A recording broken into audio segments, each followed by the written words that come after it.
Hi, and welcome to the Zero Wasted Days podcast. I am Suzanne. I am a former C-level executive turned seven-figure serial entrepreneur. I'm a life-first business mentor, and I love helping women entrepreneurs merge strategy, feminine energetics, and embodiment to create outside-the-box business solutions and energetic solutions to their business challenges. I believe that it's time that we shift our perspective on business and life and see that our businesses are the means to us living life first. Reinventing the way that we go about our days as entrepreneurs, this podcast is designed for dream makers and action takers, and also those who value going slow and savoring the moments in between. This is the essence of living a zero wasted days life, and I welcome you to the Zero Wasted Days podcast. Welcome back to this week's episode of Zero Wasted Days. I am really excited to be interviewing Cait Scudder, who is my own business mentor, onto the podcast today. And Cait is a boss mama extraordinaire. She's a seven-figure business coach for women and says that she is your excuses' worst nightmare, which I can certainly attest to. Cait is on an unstoppable mission to support ambitious female entrepreneurs just like you and I to scale profitable, purpose-driven businesses that change the world. I am honored to call Cait my coach, and you will hear for yourself Cait's passion in creating her most amazing zero wasted days life. So much so that she gets a little emotional with me today, talking about the legacy and the life she's creating for her own family. I hope you love this conversation as much as I do. Hello, and welcome back to this week's episode of Zero Wasted Days. So I am super excited. I think I say that every time, but it just keeps getting better and better. And I am genuinely really excited for today's episode because I have with me Cait Scudder, who is my own business mentor and has been for the last 6 months. So welcome, Cait. Thank you so much for having me, Suzanne. I'm so happy to be here.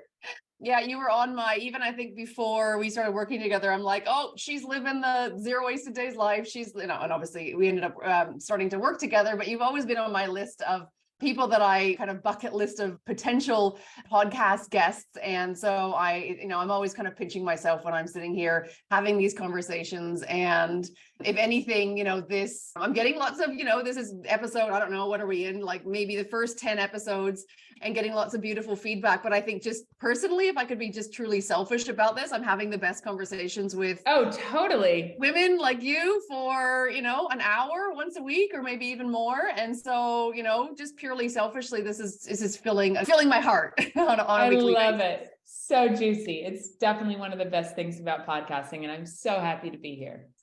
So I have, kind of had a good little think about what I really want to dive into, without like assuming that everybody knows what I know about you.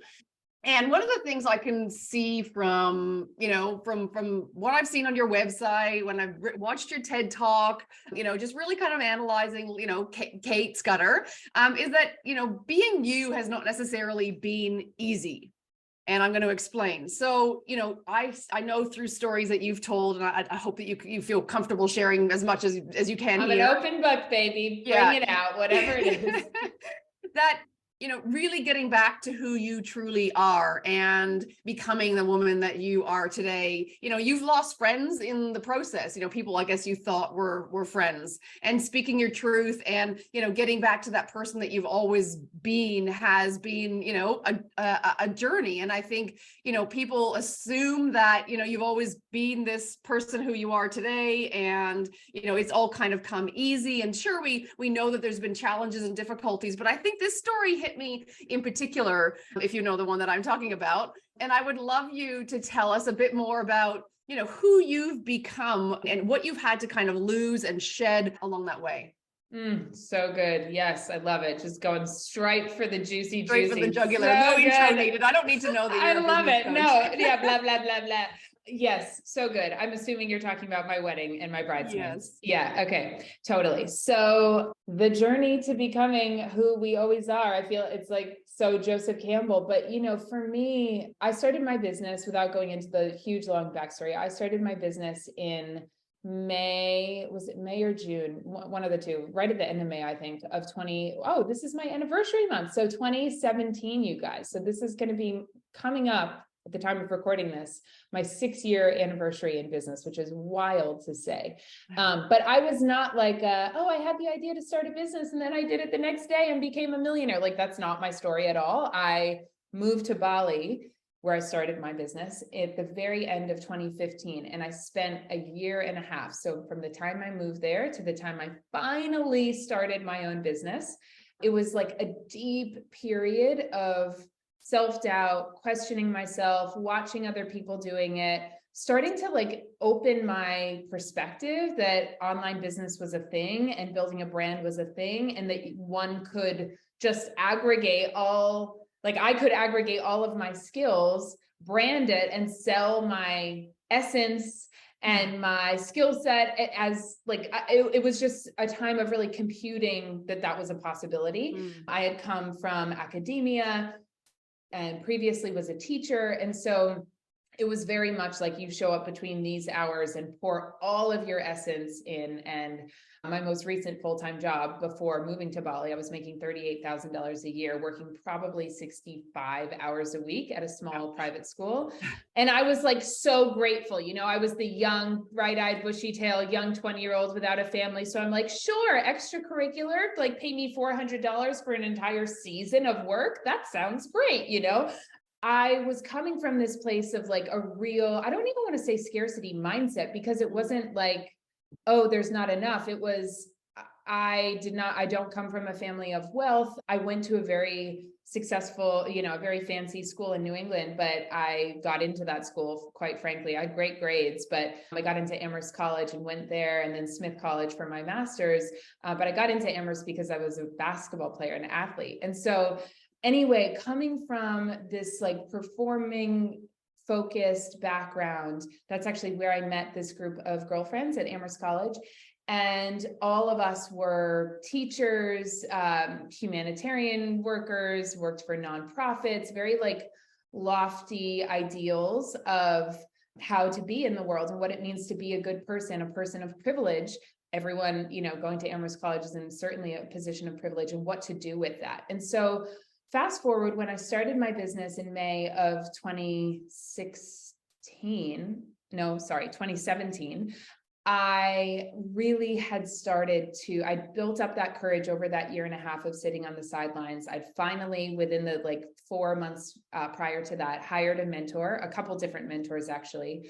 And one of them was like this immersive in-person mastermind. And it was literally like kicking your butt out of the nest, like launch your damn business, Cait. And so I finally started to publish content, publish my ideas. Like I hired a graphic designer to help me make some, you know, graphics to put on Instagram. I started a Facebook group, and wouldn't you know it, my business really started to take off. I had 30 people inside of my first group program. Half of them, by the way, I invited for free, but half of them were paying clients. It was a $347 course. And like Suzanne, I thought I was freaking Oprah. Like I was like, yes.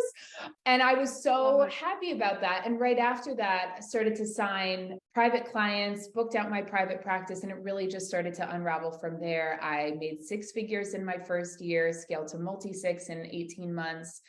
We had a Forbes feature come out after just after the year mark in business. And it really started to take off from there. So my wedding, so this is May 2017 when I started, my wedding was in Maine. So we flew back, my husband is Australian, but we were living in Bali, flew back from Bali to Maine to get married. And so my business had been going for a couple months. My friends were seeing my content posting, you know, I was about to get married, and it came out after my honeymoon in Italy. I remember sitting down for a dinner with one of my bridesmaids and best friends at the time. And she told me, she was like, hey, I just have to let you know that there was a lot of like shit talking about you behind your back at your wedding. And it was like one of those moments. I don't know if you've ever heard, I mean, I hope you have not heard that exact thing, but something where it's like your reality, just that feeling of betrayal, like the room started to go fuzzy. I didn't feel like I was going to pass out, but I felt it was like an out of body experience. And I was probably dissociating a little bit, to be honest. And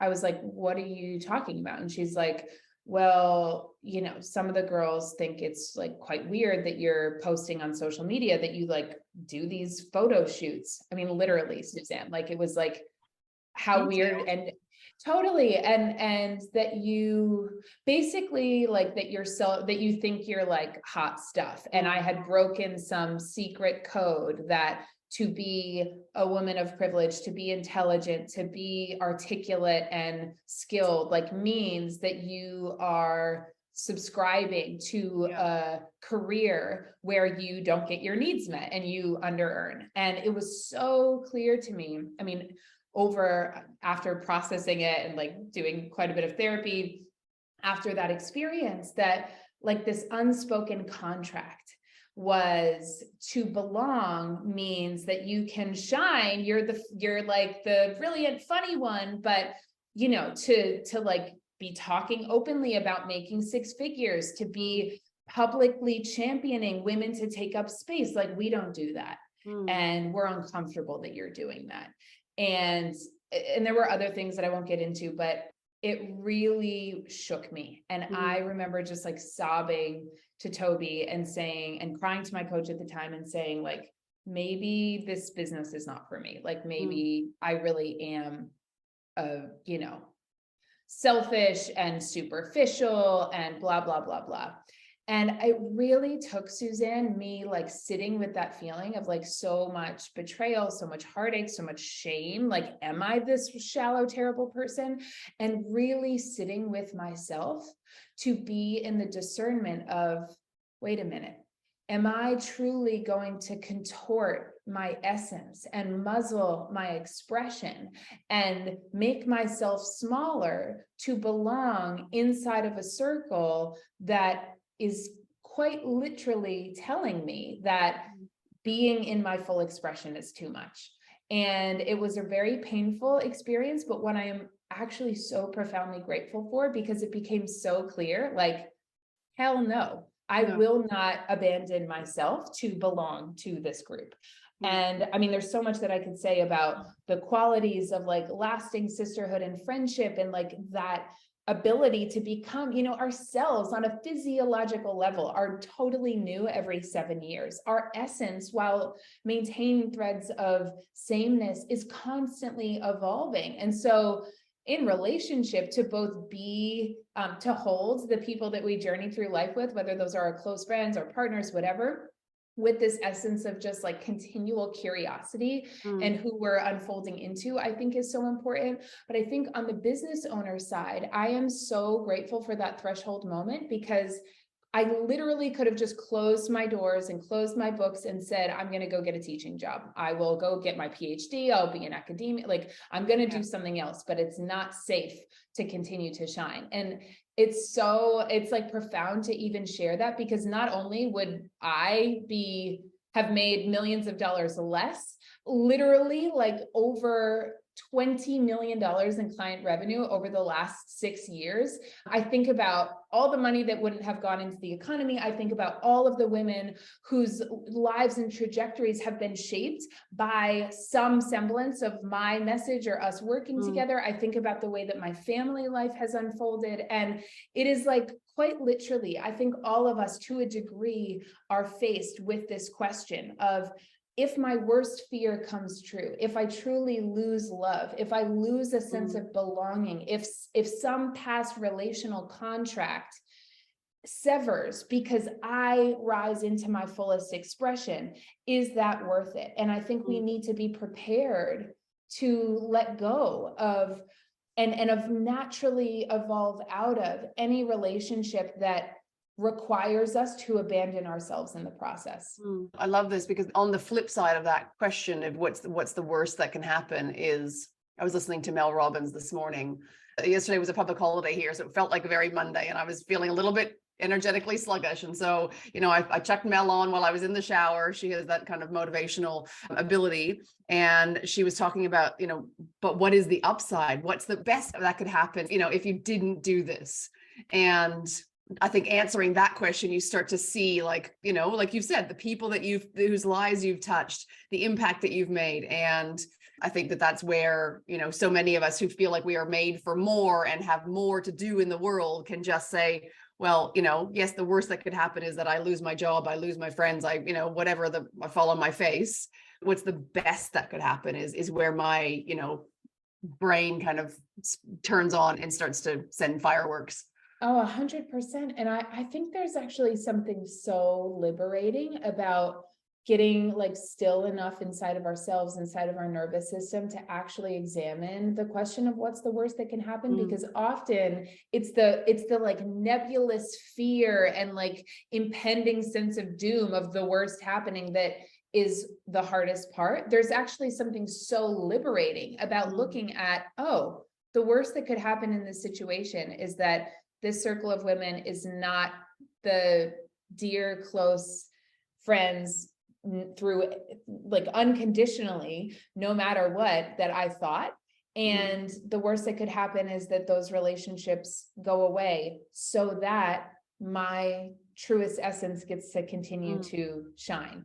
And that's actually not that bad. While it's hard and there's grief and there's processing that has to happen, it is true. And I just come back to this phrase over and over: the truth will set you free. The truth is magnetic. I mean, it's a phrase that's been said hundreds of times in so many ways, but the key, I think, is really looking at and disarming this fear of the worst happening. Because if it is true, if whatever we fear happening is actual truth, then it's kind of the risk that we have to take, isn't it? Yeah. And you call yourself a rule breaker. Why do you think that it's so important that we continue to break rules in becoming who we are? Yeah, I'm not like a rebel without a cause. I don't believe in, whatever, anarchy and just being like, but I do think that the rules that I'm interested in questioning and really shaking shit up, I'm a manifestor, I'm an Aquarius, so of course I've got this outlook, is the rules, quite frankly, that we construct for ourselves, that we tell ourselves, this is how I have to play, this is my lot in life, this is what people know me as, and really asking ourselves, is that really true? And is that my highest truth and my highest expression? And if it's not, what would a more truthful expression look like? So the rules that I'm interested in breaking and encouraging women to question are the self-imposed limitations, the self-imposed roles, the self-imposed contracts that we are consciously or not upholding that may or may not cause us to betray our own essence. And if we are in a rule, a contract, an agreement, unspoken or spoken, that has us editing the truth of who we are, those are the rules that we really need to examine. Yeah. And there's so much editing, on if like you said, for ourselves, let alone who we let be seen in our businesses, that I think is constantly a challenge for us to work through as entrepreneurs. But the more and more, I know you've shared vulnerably on social media, and you've said that's sometimes the time when you connect the most, and when you in your most authentic self, and you let it actually all hang out. Totally. It doesn't just resonate with people, but you're being your true self. And obviously that's a major reason why energetically there's that resonance.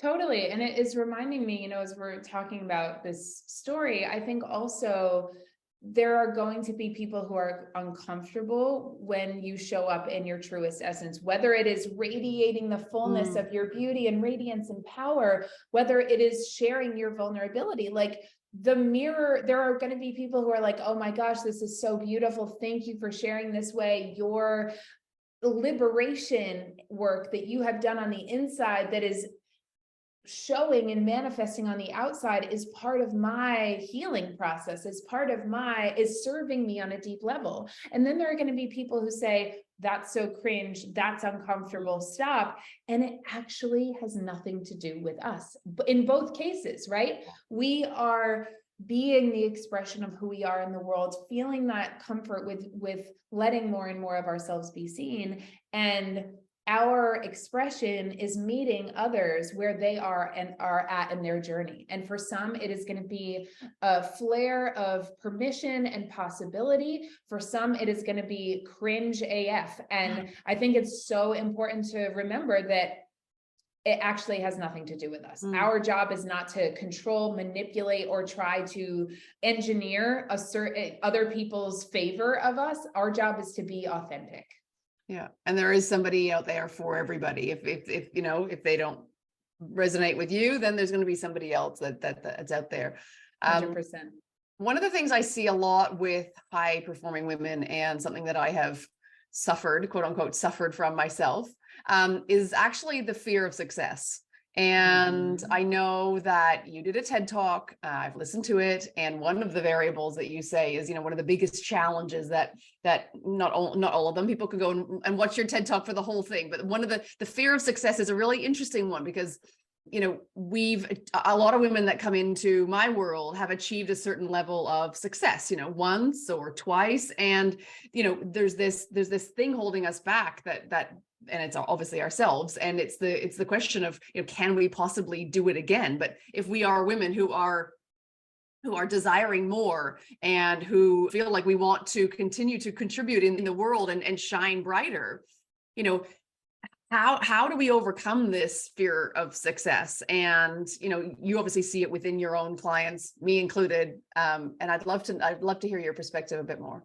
So for me, the fear of success, the way that it has manifested for me in the past and continues to manifest for me in different ways, and how I deal with that, it's like the fear of success to me is not, oh, geez, how terrible would it be if I become a millionaire? Like, it's not that. It's this feeling of, do I have what it takes to sustain this? And I think for a lot of people, there is a performative thing that arises. I think for a lot of people, there's also this beautiful opportunity to face a part of ourselves that says, not only am I capable to keep this going, but am I going to let other people down? I think the fear of success has a lot to do, and is such a medicine when it arises, because it has so much to teach us about healing our people pleaser, healing our addictive patterns to like performance and work, and really melt away any edges of needing to like force in order to sustain a certain level of success. I think for a lot of folks that I've seen who come from a background, either a competitive or a high performing background in corporate, education, whatever their background is, and they know how to achieve a certain level of success through abandoning their bodies and relationships and physical, mental, spiritual health, there is quite literally a trauma response when certain levels of success start to get unlocked, because there is an associative pattern of success equals sacrifice in one of these other really essential areas, health, relationship. And so the opportunity that arises is to rewire ourselves to experience success in a way that is truly whole picture. And I know I'm speaking your language here, Suzanne, but I think that is such an opportunity. And the other thing that I find myself supporting women in a lot is this feeling of, am I competent enough to run a business at this level? I mean, I've worked with women who are already 7-figure business owners. Their company is generating over $1 million cash a year. And there's this feeling of like, I'm faking it, or I'm not a real business owner because I don't have like XYZ operational skills, or my brain isn't a numbers brain as if I were a CFO. And it's like, no, honey, you're a CEO, you're a visionary. Like, you don't need to be the expert at those things. You need to hire those roles. And so again, I think that there's a lot of, it's deeper than imposter syndrome. It's like almost identity dissociation that can happen of this, because societally and in the patriarchy, we're taught to imagine achieving a certain level of success either looking like being, you know, a very hyper masculine executor, numbers oriented, I think that we are just starting to unwind our perception of success being able to look a totally different way and feel a totally different way. It gets to feel relaxed. It gets to feel holistic. It gets to feel balanced, it gets to feel resonant and supported, and it gets to be built based on your strength, my strength, a person's strength, and not by needing to hyper achieve across all areas. Does that distinction make sense? Yeah, 100%. And it's that, you say you're speaking to the converted already, except this is a journey, and it's an ongoing practice to continue to rewire and relearn. And I spent 20 years learning in 20 years of my corporate life, and even before then, achievement and success was always how I felt good, and how I've always associated achievement to success. But it's only been in the last kind of 6 years that I realized that in business we can completely rewrite it, and that we can define our own levels of success and define how we do business. And then it's only been in the last kind of, maybe 18 months, 2 years that this energetic kind of, I've always understood the mindset and energy, but the real kind of, need to regulate the nervous system. So there is so much rewiring to do at a energetic level, but also just this permission. And it's women like yourselves and like yourself, and hopefully, what I'm doing with women now that helps them see that they can do business differently. They can do life differently without having to continually, compromise. And obviously we know this is a very kind of post-patriarchal way of growing our businesses. And you've structured, so obviously there's like, the nervous system and the energetic side of things, which is an ongoing practice. And I continue to invest in myself, on a daily basis. But there is a strategic side of things. And you went to Australia for 2 months this year. And I would love to know, how you have set up your business model, your offers, your strategy being created intentionally to support and to serve you. So I'd love to know, because I have a lot of people that are working on business model and working on offers and programs and realizing that after their first kind of, go at entrepreneurship for the last, for the first 5 years, they're like, something kind of has to change. And they start really seeing how they can put life first and how they can live in a more zero wasted days way that we can inspire. But how does the strategy help support that? Yeah, totally.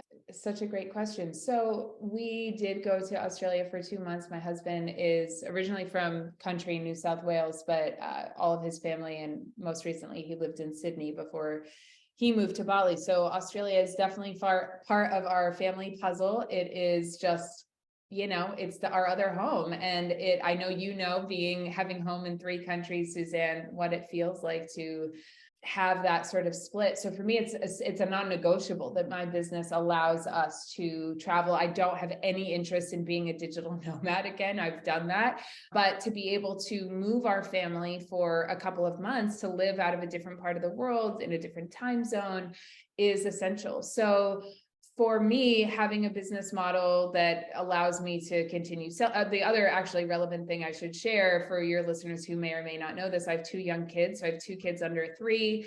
While we were in Australia, my son was still co-sleeping with me and nursing through the night. We have only just, side note to celebrate, we have only just gotten him to sleep through the night in his crib. So I feel like I have a whole new lease on life. Yeah. I literally feel like the protagonist of a musical, like clicking my heels when I wake up in the morning. It's so good. But anyway, so the curveball that we had in Australia was that we had very, very, very limited childcare. And so putting life first wasn't just like a nice to have, it was an essential. And so I have, as you know, I have a year-long mastermind container. I also have a 6-month mastermind, and I have a membership that's evergreen, it's rolling, people can join at any time, that is made up of live group programs that run live that people can join a la carte, or they can upgrade, which there is like a huge financial incentive and all sorts of other bonuses. It's super juicy. It's called the Leap Year membership, but people can join that at any time. So for me, having my call structure, having my existing containers, our MRR stacked and set up so that money is flowing in no matter what we're selling. And again, we do rely on those couple of bigger launches a year and put time and energy into those to stack MRR from some of our other programming, but then having an evergreen offer where people can come in at any given moment. We had, I don't know the total number, over 10 people sign up, and the leap year membership is around $10,000. For on the payment plan, it's 8,888 pay in full, but to have an offer of that size that is super value dense, that is really rich and nourishing, that people can access stuff straight away, that they can join at any time, makes it so that I don't have to be in a huge launch while, you know, I am on mom duty and have really limited childcare. I don't have to be, you know, pushing past my capacity. I get to be serving and showing up in the capacity that I do have, but have an offer that makes it just an easy ascension for somebody who's really wanting to tap into that value. Yeah. And so obviously, like, there's the logistics and the kind of, you know, energetic side of things. You know, you had to kind of do calls at odd hours of the night or the morning or whatever it was. How, you know, what do you do to keep, you know, and obviously two very young children, what do you do to keep your energy going and your nervous system kind of in check with breastfeeding baby in tow? Such a great question. I'm like, this is not the what do I do to keep going and what do I do to regulate my nervous system are not the same answer. Coffee is my very basic bitch answer to number one. But no, that is like, I'm just kind of joking with that, although I do drink coffee and love it. I prioritize and have spent so much of this postpartum, both like the early postpartum window. So my son is 10 months old. So I still consider myself postpartum from this last pregnancy and birth.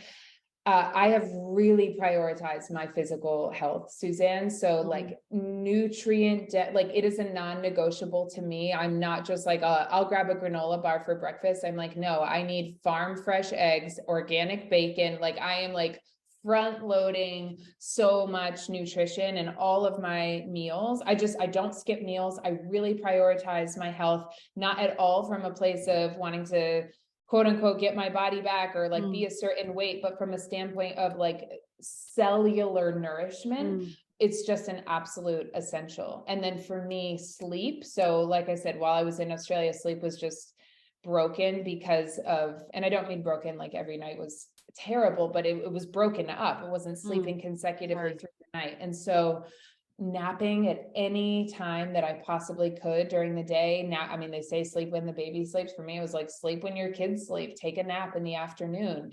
Again, there's so much unwinding that has to happen from that, because even, you know, even when you're super successful, like and perhaps honestly, even more when you have a moment to rest, how often are we conditioned to fill that with more doing? So that's the nervous system work, is recognizing the impulse. Oh, I could just bang out a couple loads of laundry, or, oh, I could just batch record a couple podcasts, or, oh, I could get to that project that I had to sideline because I don't have childcare. So I could just like quick do that while the kids are sleeping. And for me, it is this like really devotional practice of recognizing, oh, hey, check in. Are you about to abandon your body in the sake of getting shit done? Yeah. You know how to do that. You've done that for a long time.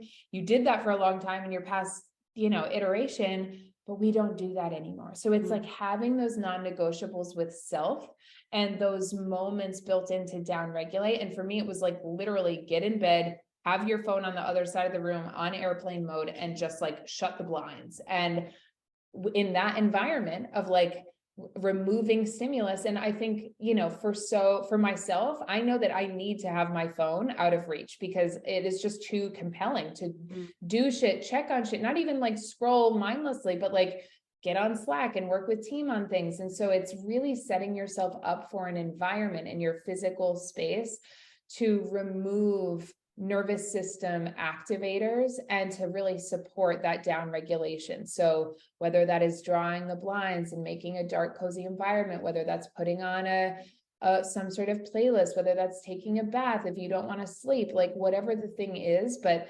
allowing yourself to really downshift and down regulate.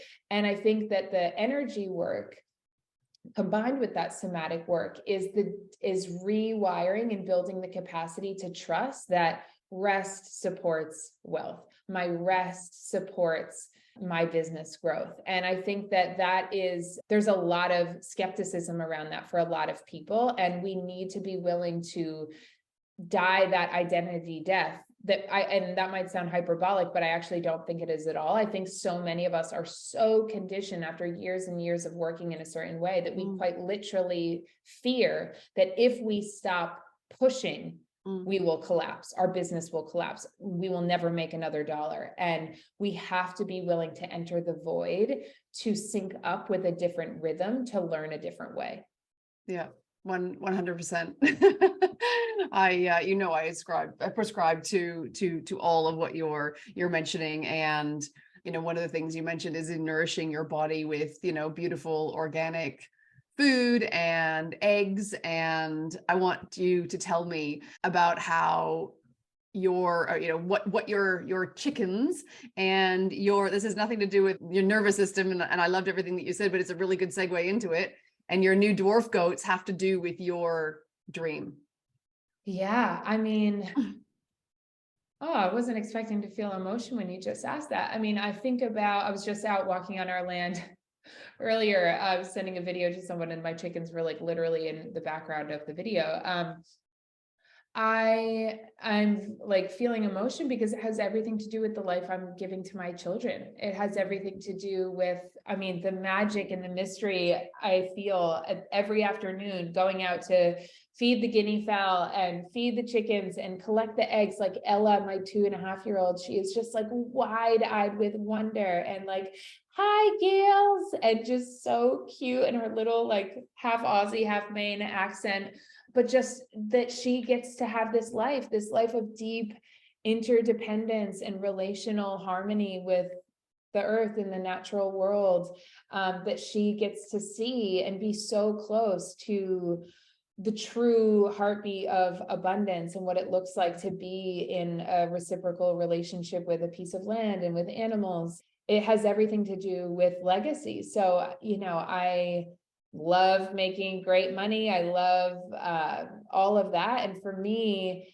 in this season of my life, I love nice things as well. But for me, like right now, I'm like, yeah, dropping $1,000 on these goats. I would so much rather do that than buy a luxury bag, or a luxury whatever. Like to me, the real flex in this stage and season is land and lifestyle and legacy to share with my children and to open up as well. Like I was literally just out in the carriage house right before this. My husband, he does many things. Everyone is so curious about Toby. But one of the things that he does, not professionally, but just for us, his background is as a builder. And so he is putting the finishing touches on our carriage house, which is like a renovated boho chic 1-bedroom apartment in an old building on the property, which is from the 18th century. It's been renovated anyway. And so it's not only sharing it with my kids who get to breathe that day in and day out, but also bringing people here. I'm about to host a retreat on my land 2 days from the time of recording this, and welcoming people into this rhythm of life, into this pace of life. The goats won't be here in 2 days, but bringing people into that and like experiencing the integration and the down regulation and the combination of like true abundance and what that feels like in a frequency that is devoid of the fucking noise and the glitz and the glam, but really so integrated is what I see as a huge part of my legacy. And quite frankly, not just my contribution to my family, but also my contribution to this industry is like bringing that lens. Yeah. Yeah. And I love the fact that you've given me so much courage to shout that from the rooftops. And oh my God, totally. Because you're over there in France doing the exact same thing, Suzanne. It's so beautiful. I remember DMing you after seeing you share your boho luxe bathtub. I was like, yes, this is going on my Pinterest board. You can have the luxe renovated house and the chickens and the simplicity. And then I think I love how you just described how, you want to have people come in to viscerally feel the energy and the down regulation of like what you've created. And that's why, you know, I also want to have people here for my retreat. And, you know, there's so much that they can take in their business to learn how to, you know, truly simplify things and stop overcomplicating things that, you know, and then also just learn how to, you know, France for me has taught me that, you know, coming back to live here. It's a very, you know, there's a lot of things where they are just doing the same thing that they've been doing for hundreds of years. Yes, hundreds of centuries. It's so true. I know. And your retreat is going to be so incredible in that sense of letting people drop into a frequency and a pace of life and a way of being, and what we can access from that down-regulated state, that open state, that play state. You know, it really is like returning in so many ways to that frequency of childhood. I read a lot of, like we were talking before we started recording, of like following homestead accounts on Instagram. I felt my feed is like I don't know, basically no coaches. It's all homesteading and then homeschooling and like outdoor education for children. And one of my favorite quotes, I can't remember who this is, so I can't attribute it to the right person, but it is not my original thought, that play is the work of childhood. And I think about that state of curiosity, openness, creative world making, that is like the primary way that human beings learn. And we still have access to that as adults, and yet we cut ourselves off from that so much. And so these retreat experiences or in-person immersions that drop us back into relationship with place, I think opens us back up to a lot of that creative energy that we have access to at all times, but the door is closed because we're so busy being in that doing mode. And so I think these immersion retreat experiences are just so, so wonderful for that. Yeah, they really do take you out of your, you know, current life and drop you into something that, you know, seems unimaginable, to make you realize that it is actually possible. Yeah, and out of the thinking brain as well. And sometimes it does take that absence from the normal pace to access that. Yeah. And the tagline for my own retreat is to disconnect to reconnect. And that's really, that's it. 100% is what it's about. Right. So part of, this is very last question, and part of my own formula for kind of, you know, if you could say formula for, I guess, business growth and success is a strategy and a life that is it's really deeply rooted in my own values. And one of those values for me is spirit of adventure. So as a fun kind of final question, I'd love to know what adventure means to you and where your favorite place is to visit and where you would still love to go. Oh, I love this question. Totally not expecting this one. Well, this feels very fitting, Suzanne. So one of my very best friends in the world lives in South Africa. She's in Cape Town. I took my whole family there back in November, which was quite an adventure to do that trip with a 4-month-old and just over 2-year-old. But anyway, so we used to live together in Bali, and I am heading at the end of this month in May to Paris for a girls' getaway. And I have to tell you, I feel like I am just so giddy. It's like girls' sleepover, does like Paris Luxe edition. I am so excited. So that feels like such a yummy adventure that is coming up, and just, you know, making the time on my calendar. And ladies, if you are listening to this and you're like, wow, that's so glam, like the logistical headache of organizing childcare and all of the bits and bobs that have to converge, what I want to say is there are so many reasons to not prioritize play, pleasure, adventure, connection, sisterhood. There are so many reasons to justify it just being too hard. And yet I just got back from a retreat actually this last weekend, a peer-led mastermind, and every single time I go to fill my cup, whether it is for business in sisterhood, whether it is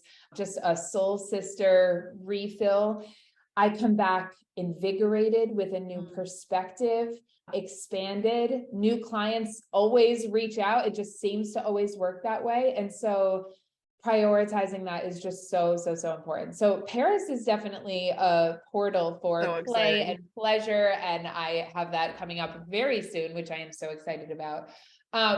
Everyone keeps talking about Yellowstone, and it's like really making me want to go to Yellowstone and Yosemite and the Redwoods and just get out and explore that part of the country, which I have not, the country being the United States, that I have not been to that much. And your own country at that. Yes, exactly.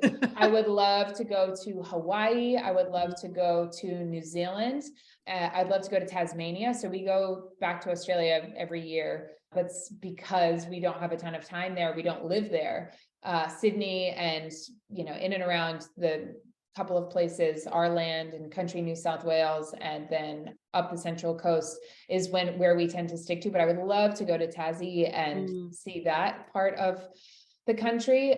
It's always a great idea to go and like meet family in those places. We met my parents so that we didn't have to go back to like their hometown all the time. We met them in Dublin and Scotland and California and Asia. We met them all over the place. So you go and rent, and actually I've got a great place where you can rent in Tasmania that friends of ours rented that 20 people. Yes.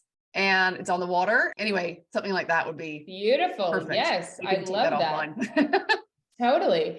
So yeah, there's so many places. And, one of our big things, we have 2 kids. We want to have a couple more at least, which sounds insane to say out loud, but it's true. And so many people are like, oh my God, you're taking 2 young children to South Africa. Oh my God, you're taking 2 young children to Australia. And one of the best pieces of advice, I know you didn't ask this question, but one of the best things that I ever heard from mom before becoming a mom myself is like, work your kids into your everyday life. And Toby has been to like every freaking country in the world, not literally, but almost literally. And travel is just so much a part of our world. We were both expats in Bali when we met. Like, it is part of what we do, and frankly, part of the education that we want to give our children. So the adventures continue, and we're just going to bring our kids along for the ride. Yeah, I can't agree more. My eldest is 15, and he's been flying on a plane since he was 3 months old. And now he wants to be a pilot. He literally wants to be a pilot, and is working towards that himself, and is, on the cusp of that, because he's going to be an adult very soon. But what I've seen, like how it's manifested itself in each one of them, and they see the world as being big, but they also see this world as being very small. And that, like, my little one still wants to, talks about going back for the weekend to Australia. He's 8, almost 8. And yeah, I think that is just, something that you can't teach them. They really have. It's a lived experience to experience that. 100%. And it's such a beautiful gift to give them. I love that. Well, Cait, I thank you so much for being here with me. I really am honored and really appreciate you taking the time and diving into some of those little areas that, that were new for me to hear you talk about how you create this beautiful life by your own design, and, the importance of that, for what you're creating in your life, for your children, for your legacy, is just really touching. So I really appreciate you spending the time here with me today. Of course, Suzanne. Thank you so much for having me. Thank you for joining me for this week's episode of Zero Wasted Days. I truly hope that you found it to be valuable and inspirational as you create and you grow your own business and work towards living more life first. I would love you to subscribe, to like this video, and of course, if you have any comments, drop them in here below. Also, if you tag me on socials, I would love to get to know you. I love connecting with my audience, so be sure to tag me at Suzanne Actison or at @ZeroWastedDays_, and I will see you inside the DMs as well as here for the next episode next week.